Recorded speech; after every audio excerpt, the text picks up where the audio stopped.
Hallo, heute sind wir im Grünen Zoo Wuppertal.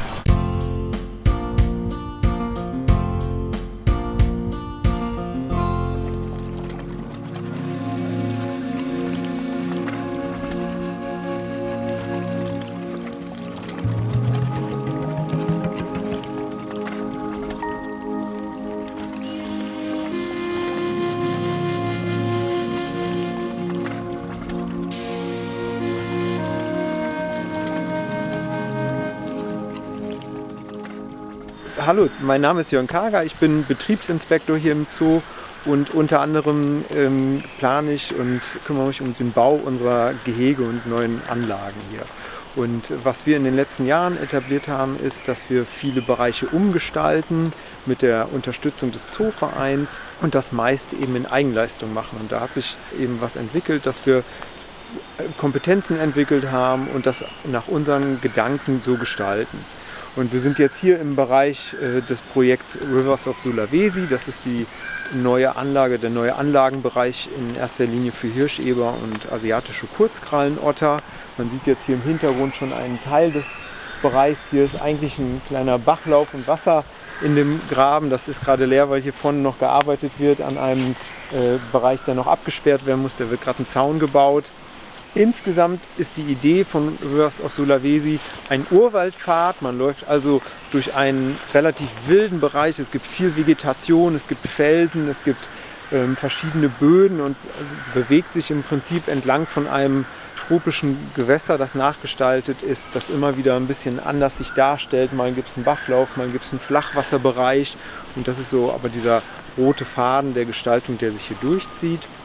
Wir wollen viele verschiedene Einblicke zeigen, so wie es ja auch in den Tropen in dichter Vegetation ist. Wenn man da durch einen Wald läuft, hat man keine großen Perspektiven, keine großen Öffnungen, sondern immer wieder kleine Stellen, die sich eröffnen. Und so ist es hier bei der Anlage auch. Es gibt immer wieder kleine Bereiche, wo man andere Perspektiven aufnehmen kann und immer wieder die Tiere in einem anderen Bereich erleben und entdecken kann. Das ist auch so die Idee dahinter. Wir wollen es ermöglichen, Tiere zu entdecken bei uns. Das haben wir auch vielen anderen Anlagen so gestaltet. Das heißt, es gibt auch Rückzugsmöglichkeiten, viele Rückzugsmöglichkeiten und es schafft aber im Prinzip eine Spannung aus unserer Sicht für die Gäste, sich darauf einzulassen, Tiere zu entdecken und die Bewohner der Anlage nicht sofort immer finden zu können, sondern eben die Möglichkeit zu haben, zu schauen, wo sind sie denn. Insgesamt ist es ja auch so, dass Anlagen in Zoos immer größer werden. Das stellt uns natürlich immer vor die Herausforderung, dass für Gäste die Tiere nicht sofort zu sehen sind und deshalb denken wir, ist es eben auch so wichtig, dass die Bereiche mit sehr viel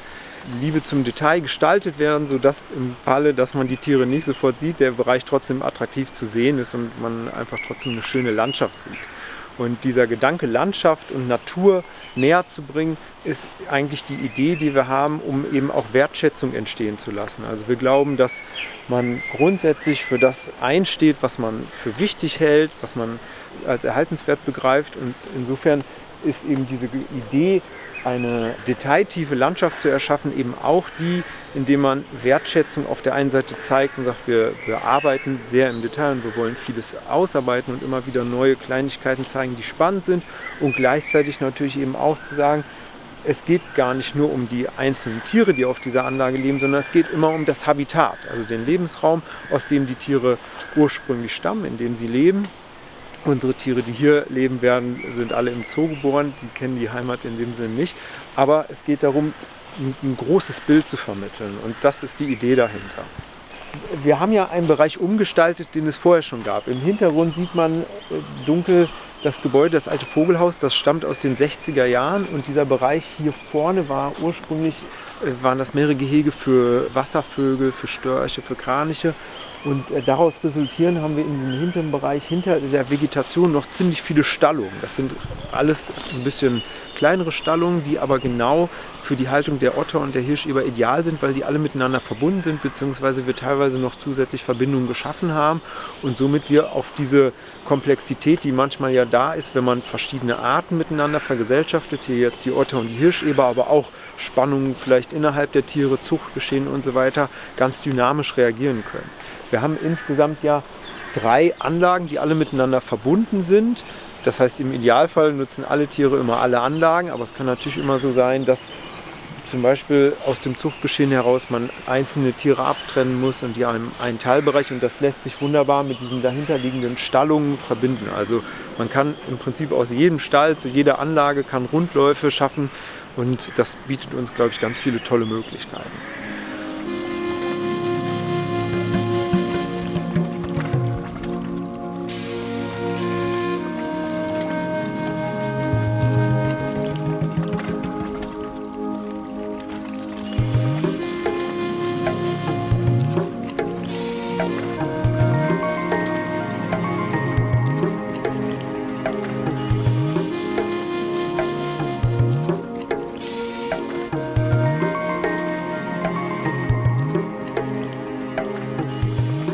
Wir befinden uns hier in unserer ganz neuen Anlage Rivers of Sulawesi, und das wird eine fantastische Anlage für Hirscheber, für wahrscheinlich in der Natur ausgestorbene Hirscheber, die Unterart, und für Kurzkralenotter. Aber uns ist ganz, ganz wichtig, wenn wir hier Ökosysteme schaffen, dass wir in diesen Ökosystemen auch Ökosysteme schaffen, die für heimische Tiere gut zu benutzen sind. Wir glauben, hoffen, dass hier sich relativ schnell Molche, Bergmolche, Amphibien ansiedeln. Wir sehen es jetzt schon, dass hier sehr, sehr viele Vögel kommen, die hier brüten. Also dass es so ein Rückzugsgebiet auch für heimische, teilweise bedrohte Tiere dann ist, und dass das Ganze dann so in Symbiose läuft. Manche Bereiche können dann unsere Kurzkralenotter nicht rein, weil die würden natürlich viel wegfressen, aber deswegen haben wir auch Bereiche, wo sich dann eben diese einheimischen Amphibien ansiedeln können, wo Vögel sich ansiedeln können. Es sind einfach Ökosysteme, die wir schaffen wollen, die auch für sich schon mal da schön sind, wo die Menschen ein bisschen zur Ruhe kommen, wo sie genießen können und wo sie dann entdecken dürfen und wo sie sich dann auch freuen, wenn sie einen kleinen Vogel sehen. Und deswegen hoffen wir auch, dass wir hier eben, haben wir diese Bruthöhlen geschaffen für den Eisvogel. Da braucht es natürlich noch, dass wir hier auch noch ein paar Fische bringen, vor allem kleine Fische, aber wir hoffen dann, dass der Eisvogel hier eben jagt und auch fischt, und wird sich zeigen, ob die Besucher, die hier vorbeigehen, dann zu große Störungen sind oder nicht. Aber wir sind ja berühmt und bekannt dafür, dass wir viele Experimente machen, und in der Regel gehen diese Sachen auch, funktionieren deutlich besser, als wir es uns gedacht haben. Insofern versuchen wir da immer unterschiedliche Dinge zu schaffen. Und wenn der Eisvogel da nicht reingeht, was wir schon gesehen haben, Bienen sind da schon reingegangen, zur Not gibt es dann eben Wildbienen, die da reingehen. Aber es sind einfach Ökosysteme, die wir schaffen, die dann eben von einheimischen Tieren, einheimischen Arten okkupiert werden können. Besonders spannend ist, dass wir hier eben eine Hirscheberart in menschlicher Obhut halten und züchten wollen. Deswegen brauchen wir extrem viel Platz, weil wir hier wirklich richtig, richtig groß züchten wollen. Wir müssen nämlich leider davon ausgehen, dass diese Hirscheberart in der Natur ausgestorben ist. Das kommt daher, dass wir Menschen eben diese Art schon sehr stark dezimiert haben, dass sie schon sehr stark vom Aussterben bedroht war. Wir sie in der Natur immer wieder beobachtet haben über Wildkameras, auch ein Projekt durch den Zooverein unterstützt wird.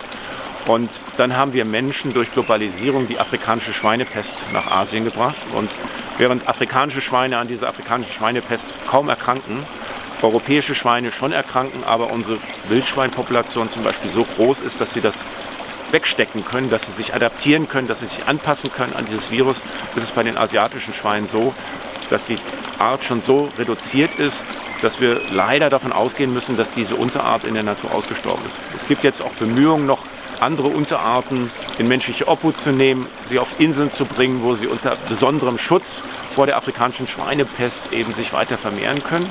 Und gleichzeitig müssen wir es schaffen, irgendwas zu entwickeln, dass diese Arten sich also schneller an diese Begebenheiten anpassen können.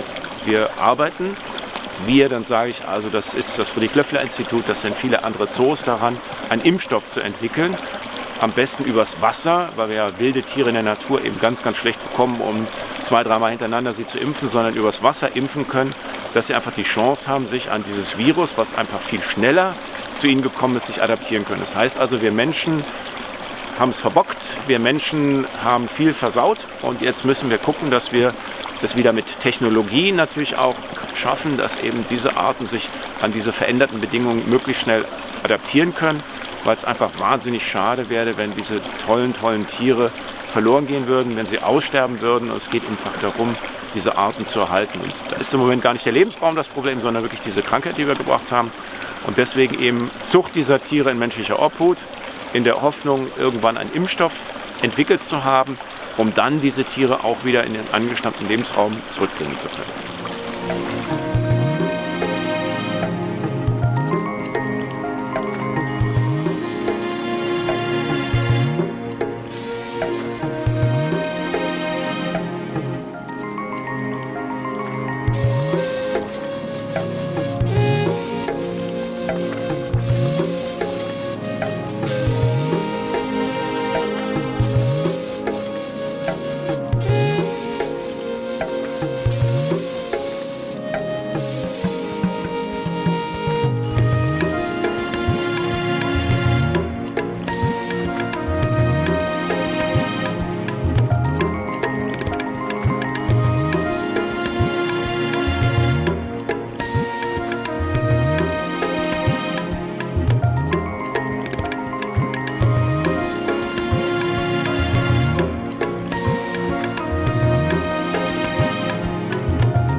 Jetzt das Abonnieren nicht vergessen und abonniert auch die Glockenbenachrichtigung. Denn dann bekommt ihr immer eine Nachricht, wenn wir ein neues Video veröffentlicht haben.